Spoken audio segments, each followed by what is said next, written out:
Welcome to the Nick Blevins Family Ministry Podcast. Our goal is to help you maximize your church's potential.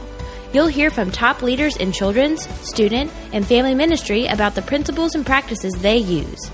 Now here's your host, Nick Blevins. Hello and welcome to the podcast. I'm Nick, I'm your host, and in today's interview, I talk with Phil Bell.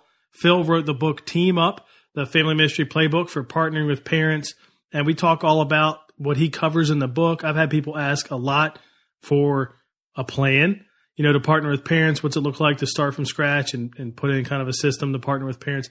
His book really is that, and you may not have heard of it, but it's a great resource, whether you're new to partnering with parents and kind of pushing that at your church, or maybe that's something you've put in place for a while, but you're always looking to improve. This conversation will help. We walk through that. And then we also talk a little bit about his experience at his church now. He's been in the role for 2 years. And so we talk about what that's been like, what he's hoping for the future, all of that. You can get all the links in the show notes at nickblevins.com/episode 80.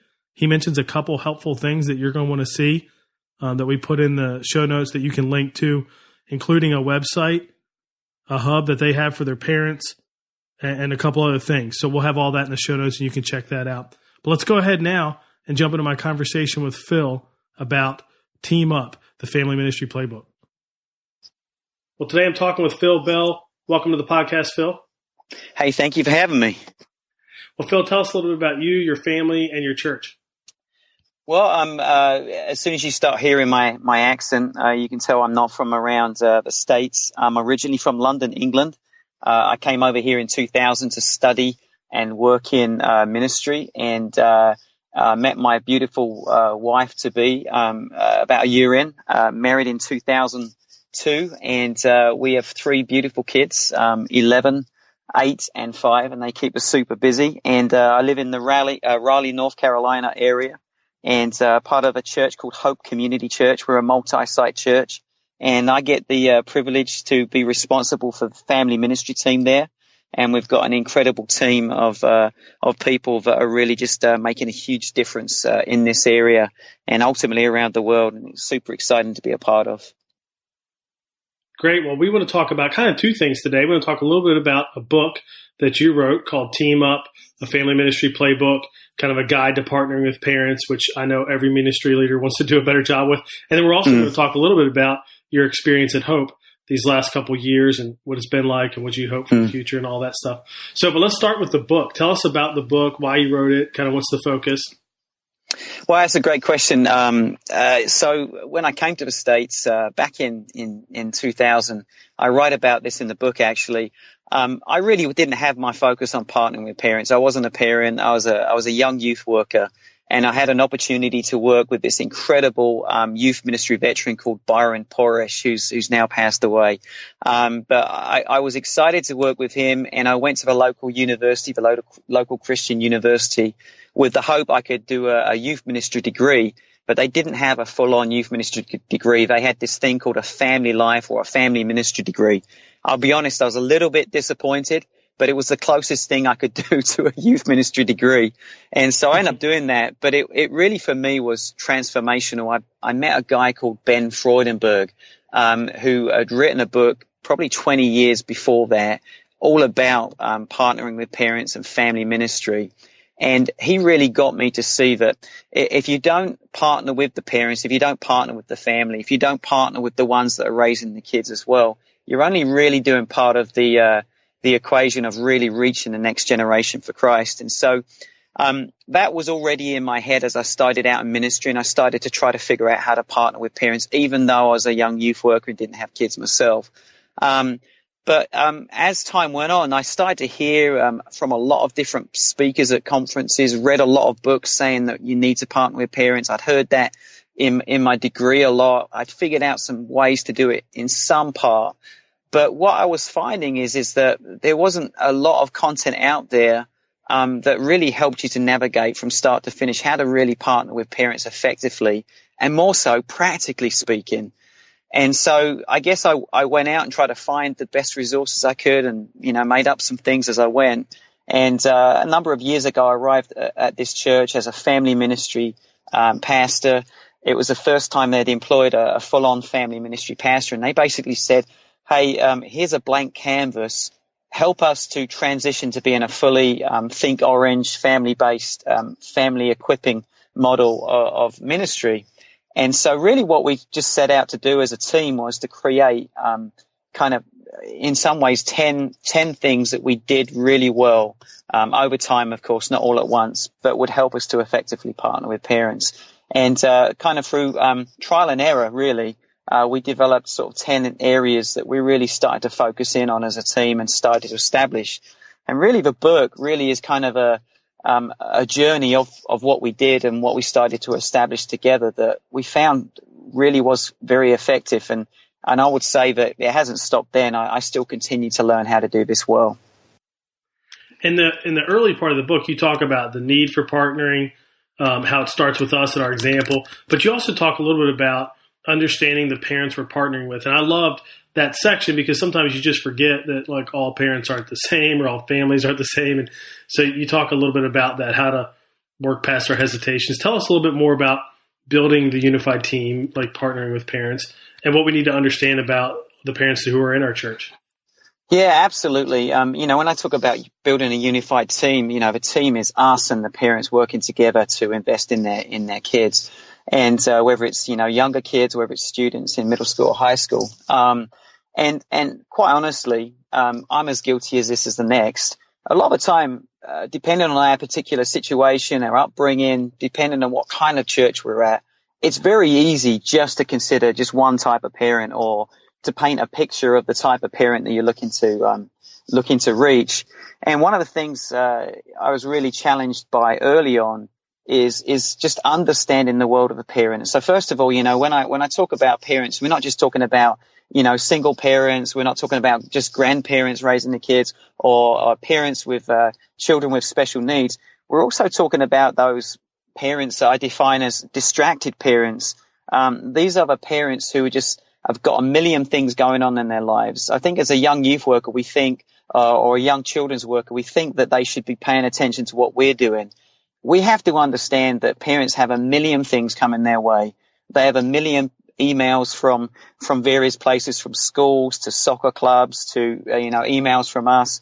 They have things coming in the mail constantly. Every parent these days seems to want to find a dozen things in a week for their kids to do that's going to help them create a well-rounded kid. The problem is they're highly distracted because they've got so many things going on. And so you've got these distracted parents, first of all. It's almost like it's like they're ADHD parents in some ways. You could call them that. And quite honestly, there's times when I become that parent myself. But you've also got these parents that are overwhelmed parents. And so a lot of the time, what we get when we see our parents is sometimes we don't always get the best version of them. Sometimes we get very stressed out, sometimes snarky, sometimes short parents with us. And it's because they're just absolutely overwhelmed as they're trying to pack their kids' schedules to raise a well-rounded kid. A lot of the time, these parents are just absolutely overwhelmed. And so we shouldn't always take it personally that they might be giving us sometimes the leftovers. And when we don't communicate with them, it's no wonder that they're frustrated with us because they're just feeling overwhelmed. And then you've got this other type of parents. We've heard this phrase a lot, but the helicopter parents. They want to know about every single thing that their kid is doing, which can come across as a negative sometimes. But I've actually come to see that we actually live in a generation of parents right now where if we're doing good things because they are so focused on what their kids are doing these days, if we've got a good program, if we are offering good resources, if we are offering a good next step, these helicopter parents actually become our greatest advocates. But the helicopter parents are super involved. And then, as I said, you've got, the single parents, you've got grandparents raising kids now, you've got foster parents. It's important overall as we're thinking about a unified team that we consider every type of parent we've got. And when we're creating resources, programs, events, etc., we can't forget any type of parent that we're dealing with.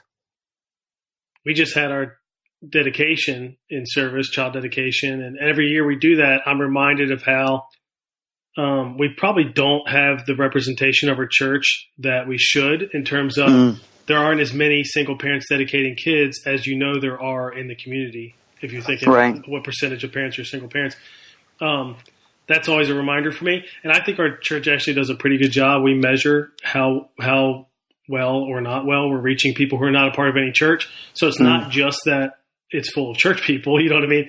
And maybe there's a higher percentage that are two-parent families. There's obviously something to say that maybe we're not reaching single-parent families as much. And I'm reminded of that when you do this. And even reading that section in your book is a reminder of it's like a wake-up call. Of like we may not be aware of all the parents in our ministry, or we may not even be reaching the parents in our community who are different, different types of families, different settings, which is really good. And you talked about how parents, are bombarded with information. The section on communication talks about that. And I'd love for you to explain a little bit about how you think we can communicate with parents strategically. And I particularly liked how you talked about relationships a lot. Yeah, absolutely. I think that fundamentally to communication with parents is that we all know this. There's certain emails you get in your inbox, and if it's from a particular person, if you have a relationship with them and they feel like you're invested in, you'll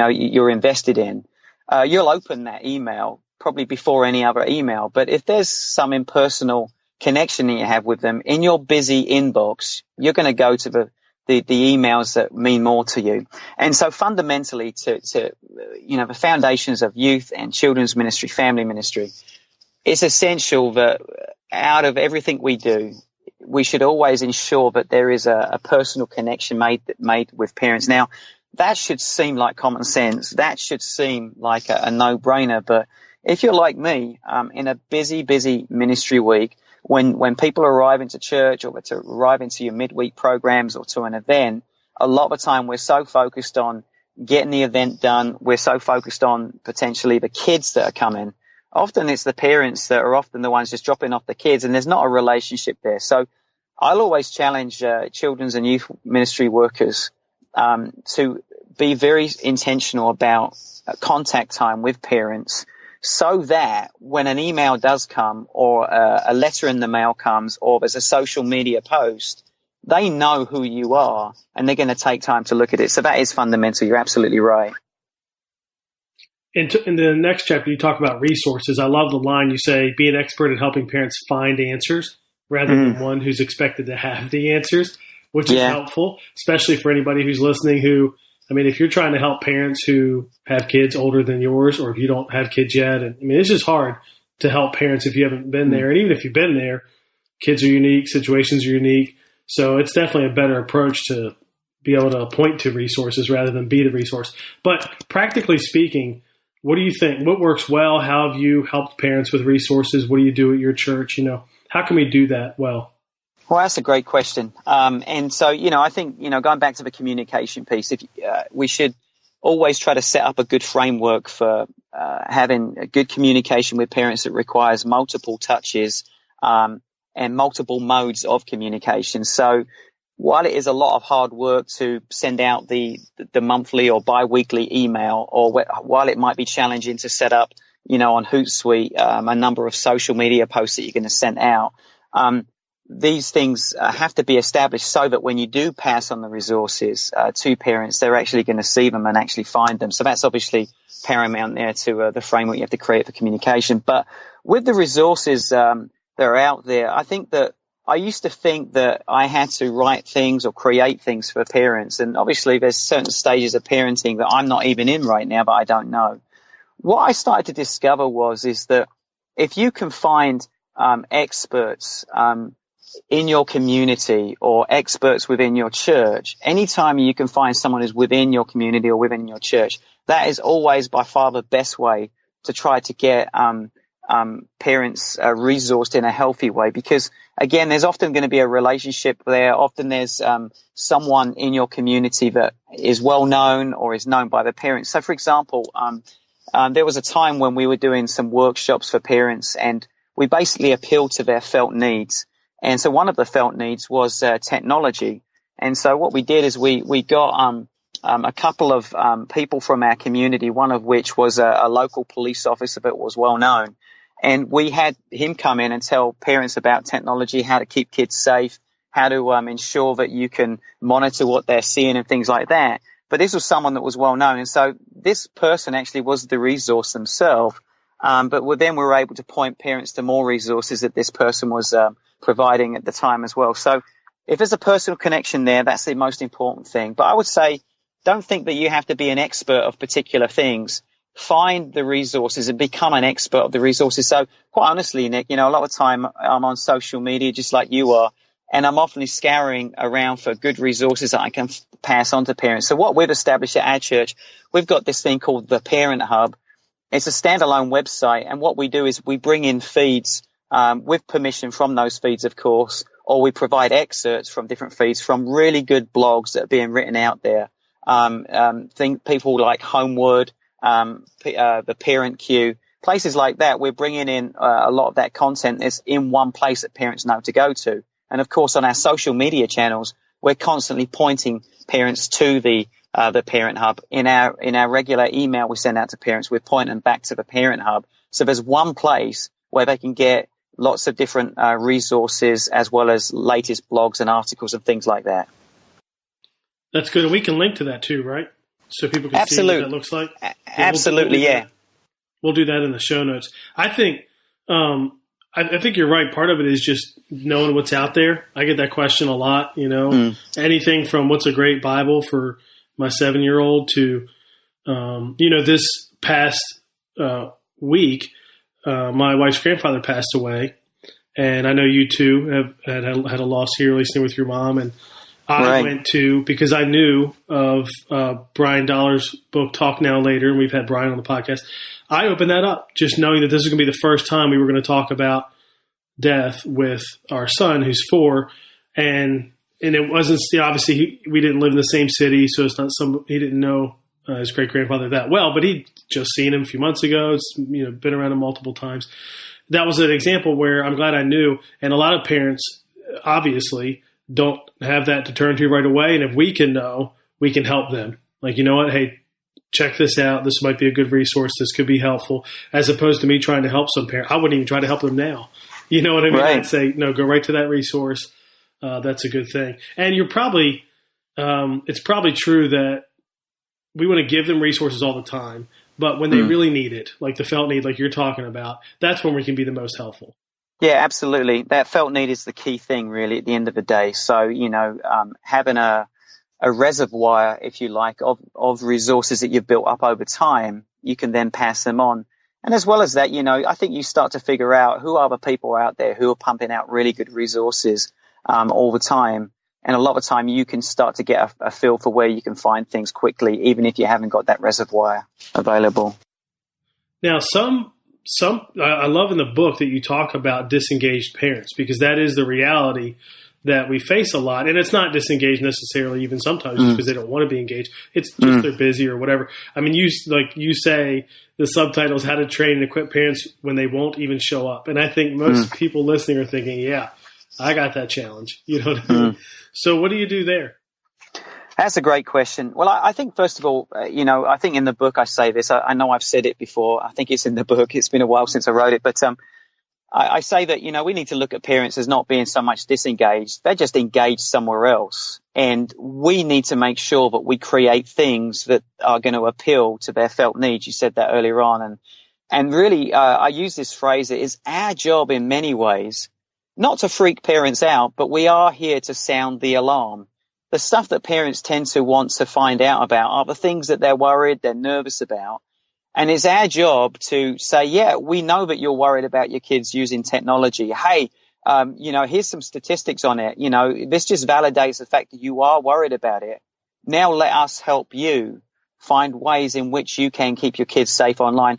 But also, when we provide an opportunity to engage them on a felt need that they're going to listen to, I think it is essential to do 2 things. One is try to provide it in a mode that's easy for them to engage with. So, for example, we used to do a lot of parenting workshops, and there is great value in that, especially if you can get parents in the room together and they build community.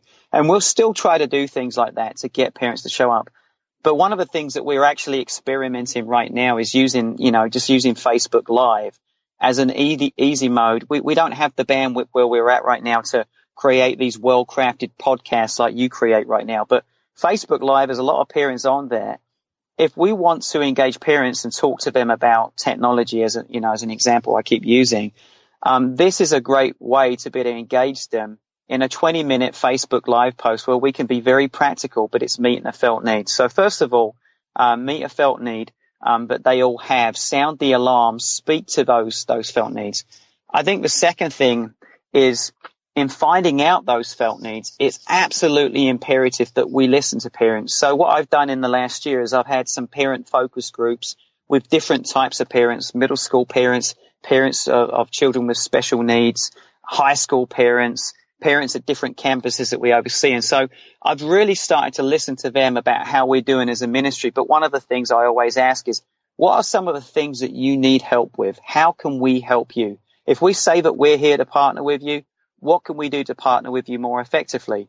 And it's amazing, Nick, just how simple it is when you listen to parents and they start to feed you all the things that they are nervous, worried about with their kids, that we can then start to either find content or create content for, and then appeal to their felt needs and actually start doing some of these Facebook Live, lunch and learn type stuff that we've been doing for the parents.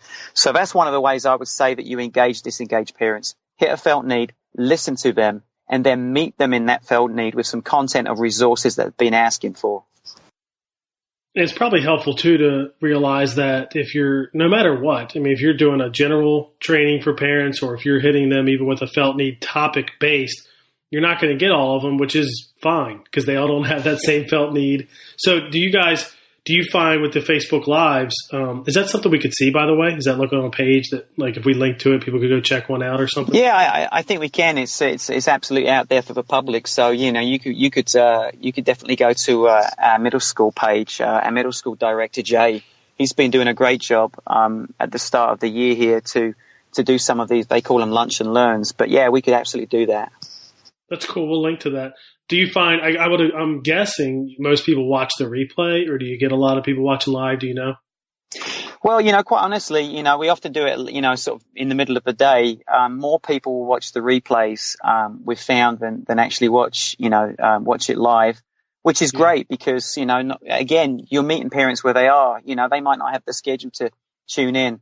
We did a thing at the beginning of the year with our middle school students where we would have an event on a Friday night. It was a massive amount of fun, super messy. It's called the Best of a Mess. I could tell you more about it another time, but it's a great event. But we bring the parents and the students in together. And then the next day, the students who are coming into middle school experience a middle school event, and the parents get to do kind of a workshop with the middle school team. And we teach certain things about what we do and talk about this stage of parenting. We talk about the phase that middle school students are in. But one of the things that Jay did, which was really brilliant, was we actually, and we tested it out actually with Facebook Live. We actually put it on Facebook Live. So parents that actually couldn't make it, they could almost be in the room. Now, it wasn't great quality, but there was a bunch of parents that watched it live at the time as well as watching it later. That's good. What kind of turnout do you get for that event with the middle schoolers and their parents come and they do that kind of thing? Just roughly speaking, how well is that attended? Because I think people are always interested in what are some strategic times a year when we can engage the parent, yes. In transitions especially. Yeah, so obviously it always takes a lot of promotion. Again, having good communication channels as a foundation is going to help you. But I would guess, and, if I was to ask Jay now, he's probably going to tell me I've given the wrong statistic here, but I probably would guess about 50% or more of our incoming sixth graders who are coming into middle school will attend that event with their parents that particular weekend. So we get about a 50% turnout for that because it's usually at the end of the summer coming into the fall before school really kicks off and gets going. Yeah, I find those transitions are the best times to get parents to engage in things because they have more needs. There's more felt need. Like, what am I walking into? I need to know what to expect. And so they're more likely to show up. So those are really good times, I think, to Absolutely. Do something like that where you want parents to show up. That's good. You talk about milestones in the book, and I know a lot of churches do different things with milestones. And what are some of the milestones you use or that you lean in on? And especially, like, how do you help parents with milestones? Yeah, that's a great question. Now, I would say here at Hope right now, we're really starting to establish that. We probably lean into a few main ones. In the book, I talk about a lot more milestones, and it really, people like Jeremy Lee has done some fantastic work with the rites of passage, which really are milestones there. But the main ones that we're leaning into right now, you mentioned, is parent-child dedication, and so that's one that we've really reworked in the last 2 years here at Hope.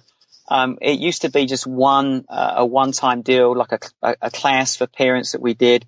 We would walk them through, the biblical reasons for, what we do as a ministry, as well as what their role and responsibility is raising their kids, on their faith journey. And that would just be like a one-time class. The feedback we actually got from parents is like, we'd like more, we'd like to be more equipped. So we turned it into a 3-week class that we do during church, so parents don't have to come out an extra night, again, meeting them in their schedules.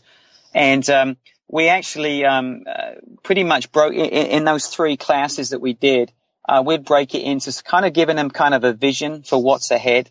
The next class, we would give them a challenge, if you will, but with practical ways in which they could personally be growing in their faith as they raise their children. And then the 3rd week is really, practically speaking, what do you do? The Deuteronomy 6:4-9 stuff. What do you do, practically speaking, as a parent to ensure that you are invested in your kids? So that becomes kind of a milestone, along with the parent dedication, which we do in between services at our church that we invite family and friends to come to.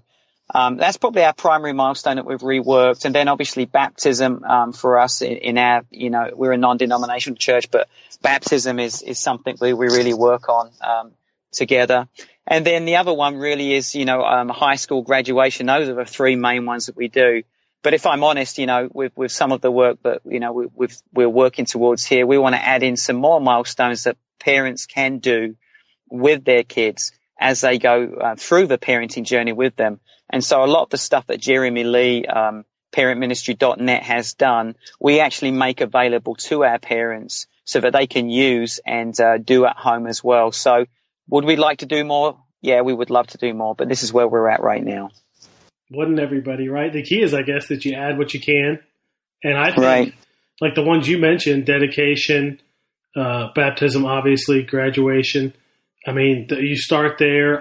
And this is separate because they're not the exact same, but transitions and milestones are kind of related.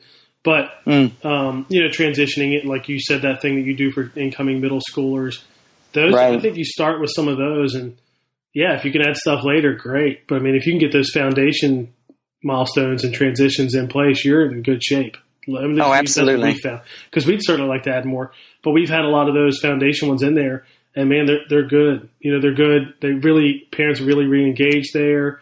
It's good stuff. Have you seen, just randomly off the cuff here, but have you seen the Champion Tribe stuff that Jeff Henderson and? Yeah, I keep seeing people talk about it, but I haven't had a chance to really lean into it yet. So you're another person that's talking about it. Yeah. Yeah, it's pretty new. And I did a podcast interview with Jeff where he kind of unpacked it, but it hadn't even launched at that point. And it's pretty new and it's pretty specific right now because it's for fathers and sons and in that age 13 range. But kind of like you mentioned, the focus groups I've had on my list to put together like a group for that. Like, can I look through who our 8th grade boys are and their dads and see if I could maybe invite them to try that out on their own. And I know they want to expand it, but that's another good option too for people listening. Yeah, and here's another thought as well. And I was just talking to our children's director about this just last week, and she's incredibly sharp and brilliant in so many ways, but she's always thinking about ways in which we can improve the way that we truly partner with the family. And one of the things that we are talking about right now, and this is just very early days, but we're trying to figure out that when we do have a captive audience, because with parents who are looking to dedicate their kids, they will do that. They will jump through a lot of the hoops that you give them because it's their, a lot of the time their first kid, they'll do anything. You think about the parent that's just having a baby or just had a baby. They do everything right at the beginning there. You get to your 3rd kid and it's like you drop stuff on the ground and you put it back in their mouth. It's no big deal. You're not even thinking about anything then. But with the first kid, you're often thinking about everything that you can do to set them up for best success. And it's not that as parents, we don't care later on. Just life takes over, doesn't it? So what we were saying is, what would it look like if we were able to help parents very early on to identify 5 or 6 people that would be in that child's tribe from day one, and get them to start looking through the lens of who are the people in your kid's tribe who not only the small group leader that they're going to be with, not only, obviously the parents, what are the family members, who are the people, in your child's life that you can identify now, but you can bring into their tribe that's going to help them to raise. I don't know if that's the sort of stuff that Jeff is talking about, but a lot of the time I hear the stories about, we got to high school and we did this whole graduation ceremony, and there were 4 or 5 guys that came in and, gathered around my son and prayed for him, and they had been an influence in my kid's life, which was great. But what would it look like if we actually went right back to when that kid's born, or getting dedicated, or if you're a different denomination, you're just getting your kid baptized? What would it look like if we could bring in, 5 or 6 people into that child's life very intentionally at the beginning, and help that kid go on a journey with those 5 or 6 people in addition to their parents? And so we don't know the answers to that yet, but I'd love to throw that out there for people to start thinking up. I'd love to find some answers from other people who are thinking this through too. Yeah, I know a friend of mine has, when they do dedication, it's not like godparents, but it's it's in the vein of like what you're talking about, except it's not multiple. That idea of having 4 or 5 is really good. But it's something like that. And they do come to dedication. They do their dedication like not during a service. So it's a separate event by itself, and which gives them more space, to do different things because they pray for the kids, right, those other parents and things like that. It's really good. It's definitely a good thing. We had, absolutely, speaking of, having second kids, third kids, and, maybe parents aren't as intentional. For our dedication that we just had, this parent was super intentional, but it just was I didn't say this from stage but I thought, that's a second kid. She signed up their second child for dedication when she was pregnant with a child 3 weeks ago. Her due date was a week before dedication, and they were just planning on dedicating that young baby, before they even had the baby.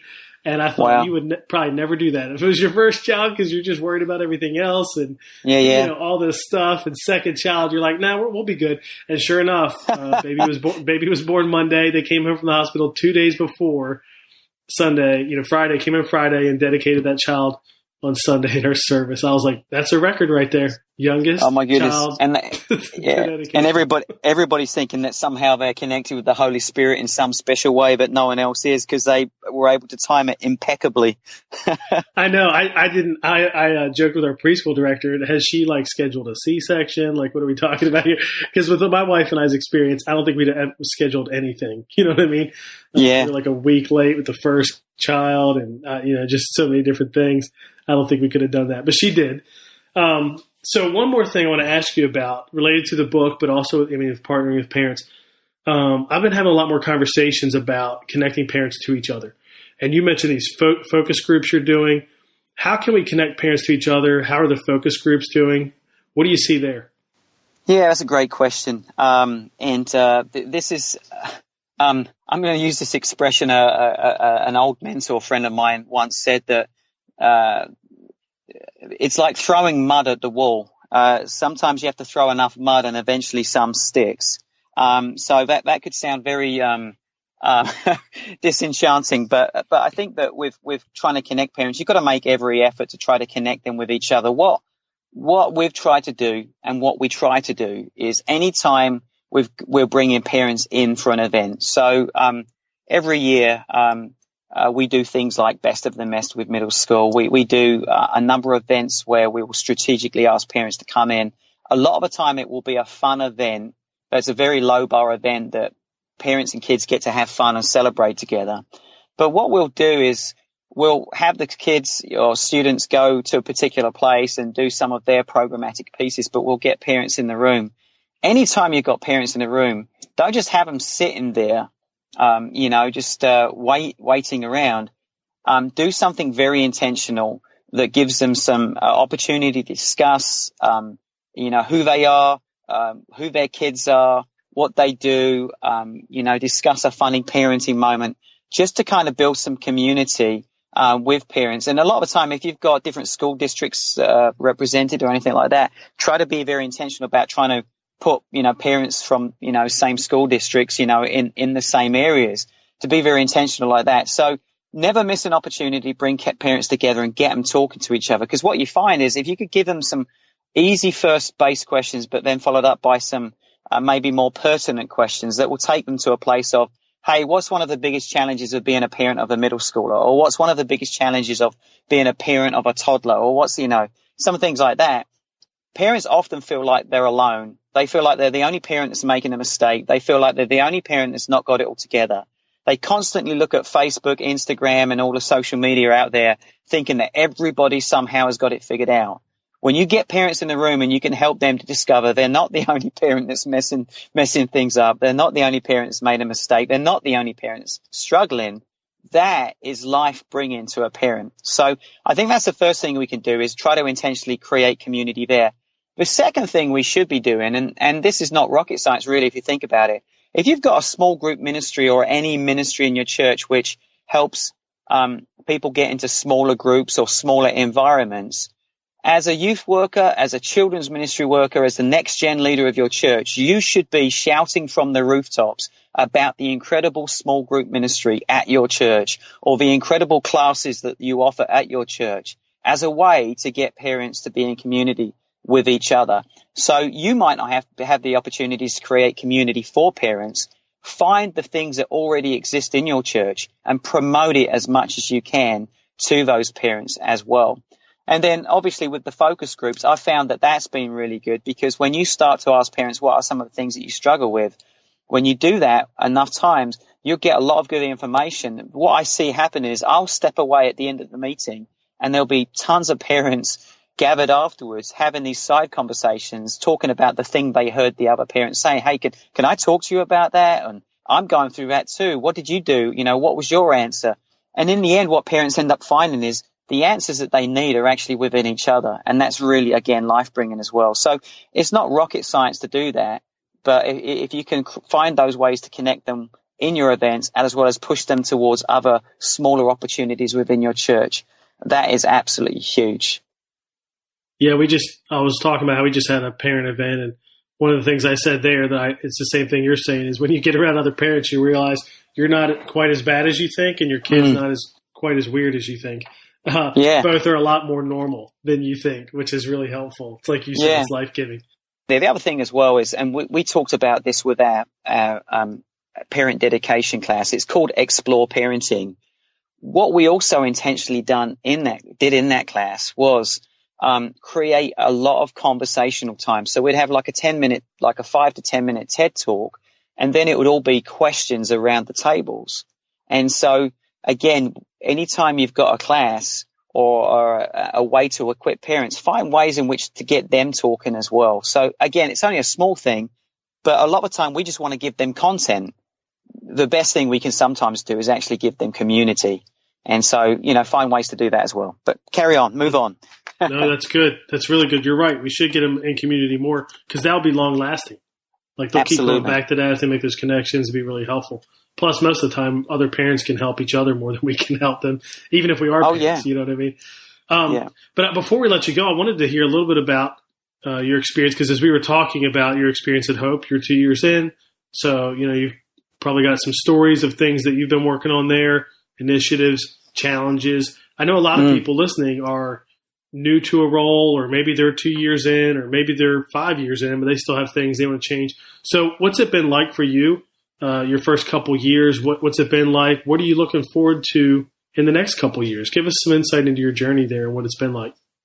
Yeah, it's a great question, and it's a hard one to really sort of quantify in a couple of minutes, but I'll do my best for you. I think the first thing I'm going to say, Nick, is that everywhere I've ever gone, anytime I've gone somewhere new, there's always been a big learning curve. And, a lot of the time, I dream away and think, there must be a time when as a family ministry director or a youth pastor or whatever you do, that somehow you're going to arrive one day with a set of answers that work. And what I've discovered is, everywhere I've been is you have to learn again and you have to eat humble pie a lot, and you have to go back to the basics, which is make sure that you take time to listen, learn, and understand the people, the culture, the context, and the things that have gone before. And so for me, in the first year, I really worked as hard as I could to listen, learn, and understand what had gone before me. And in fact, I actually inherited an incredible ministry from my former director who promoted me into this role and had been doing this for 21 years. And so it was imperative that I was able to listen, learn, and understand. So that was the first thing I would say about the last 2 years. I've been on a great learning curve, which has been fantastic. And at times has been painful too, but God uses that.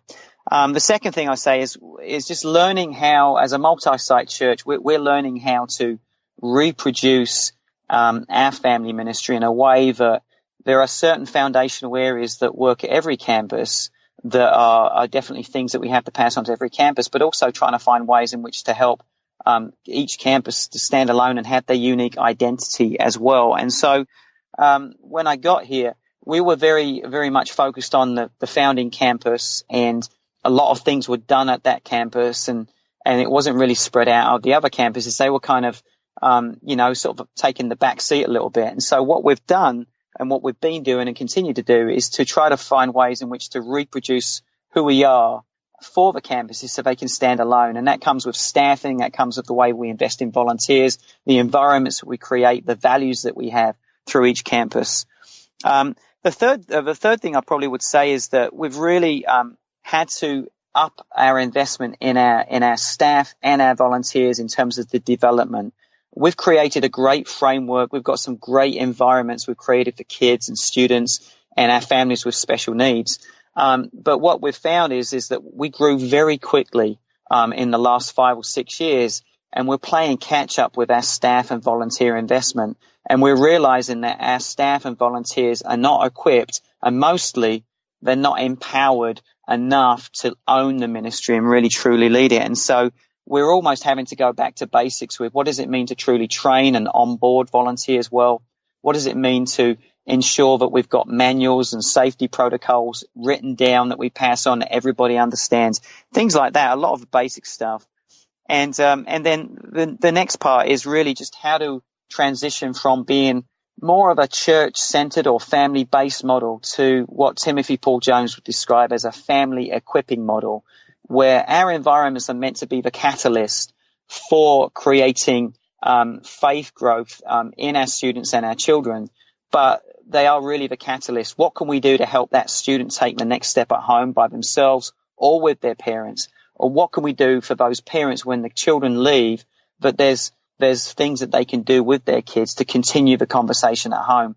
And so we are building the basic framework of building a family equipping model that isn't just about us creating everything. It's about us truly partnering with them. And so everything I've written in this book, I'm now relearning and how to put into the context of Hope Community Church, which has been a massive and incredibly rewarding experience for me already. Yeah, and you've got a lot you probably still want to do. 2 years in, 2 years is a short time, to be able to put a lot of stuff in. So you still have a lot of work you want to do there. Real quick before I let you go, for anybody that's not familiar with the difference between the family equipping model that you talked about, I've actually worked to get Timothy Paul Jones on the podcast, but can you give an overview of the two different, what does that mean? What's the difference between that and like the other model? And I know there's multiple models, but in the two you're talking about. Well, I would say there's really four models that I to break them down. You've got this church-centered model, which is like you come to us for everything. We provide everything from start to finish. And there's really not a focus on what happens next. And that happened probably in the 1970s and 80s. The next model is what Ben Freudenberg really started to develop, where it would be called family-based, where we would talk to parents about their need to invest in the next generation and invest in their kids' faith journey. We might provide some intergenerational experiences for them, but we wouldn't so much resource and equip them. The family equipping model really says that not only are we going to create environments for your kids as a catalyst, we're also going to tell you that your job is the primary faith investor of your children, and we're also going to come alongside you and provide the resources and equip you and teach you, practically speaking, how to invest in your kids' faith journey. And then the final model really is the church-centered model, which, is the family-centered model, whereas we bring all the family together in church, all the kids, students, and everything together under the same roof. And we basically do away with, the separate children's and student ministries. So that's kind of a quick overview. And Timothy Paul Jones covers this really well. I think it's in the Family Ministry Field Guide is the book that he wrote. And if it's not, you can correct that in the links as well.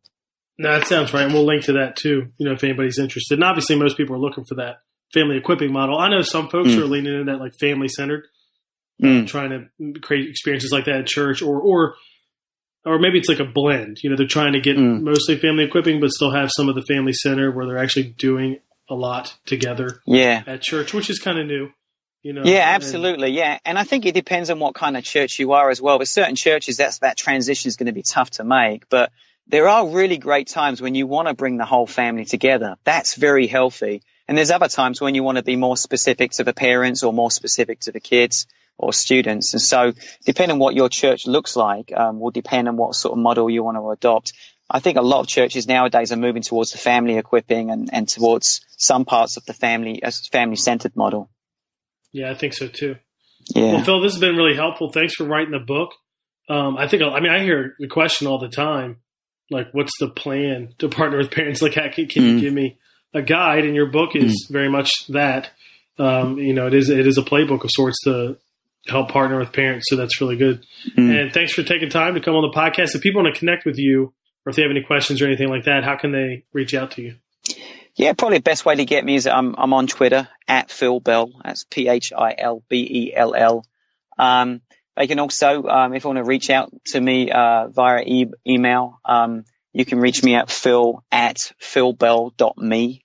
So that's another good way to get me. And if you just Google me, you'll see my ugly mug on the web there as well. So you can just find me that way. Awesome. Well, Phil, thank you so much for spending the time and sharing this stuff with us. We really appreciate it. Great stuff. Thank you for having me. I appreciate it. That was fun. Phil's a great, humble leader, and his book, it really is just a helpful resource on partnering with parents. Whether you're new, if you're new, it's really helpful because you can use it as a guide to build that, in your church. But even if you've done it for a long time, it's good to go back through his book and figure out, where can we improve? Where are we strong? Where are we weak? What can we work on? So action items are easy. Get the book, read it. And then what I would do is prioritize the action steps you need to take. If you're like me, you read through the book and you're like, oh yeah, we need to do that. Oh yeah, we can do a better job here. So go through there, read it, maybe keep a separate list of the action items and then come back and prioritize them. What's the most important? What can you wait for to do later? And then work on one of them, maybe a quarter. Spend 3 months on each one and see what kind of progress you can make. You can get all the show notes. He talked about the Parent Hub website, the Facebook Live example. You can get all of that at nickblevins.com/episode 80. So be sure to check that out. If you're doing something with the Parent Hub website or some kind of Facebook Live or videos for parents, I'd love to see it. I'd love to hear about it. Email me at nick@nickblevins.com and we'll find a way to share it with people as well. Now, some of the things I should mention, some of the things on the Parent Hub website of theirs is proprietary content. They've paid for that from some source. So look at that, but hopefully you're looking at it just for the idea and the concept. Don't take the content because not only is some of that stuff they created, but a lot of it is stuff they've paid for that other organizations have created that they can't just freely distribute there. So I should mention that before you check that out. But definitely check that out. That and the Facebook Live links, you'll want to see those. And spark some ideas maybe for your church. So thanks for listening. Really appreciate it. If you're listening to this the week it comes out, it's Thanksgiving. I hope you have a great Thanksgiving. Get some time away on your own with your family, some rest. That's what it is for me. We go visit my wife's family usually every year. Sometimes they come up to us. This year we're heading down to them, and I'm really looking forward to that because I'm looking forward to the time away. It's been a busy fall run in ministry world for me, as I imagine it has been for you as well. So I really look forward to this time. But until then, happy Thanksgiving, and I'll see you in the next episode of the Family Ministry Podcast. Thanks for listening to the Nick Blevins Family Ministry Podcast. We hope this helps you maximize your church's potential. We would love to hear stories of how you apply what you've learned. You can do that by leaving a comment on iTunes or in the show notes at nickblevins.com.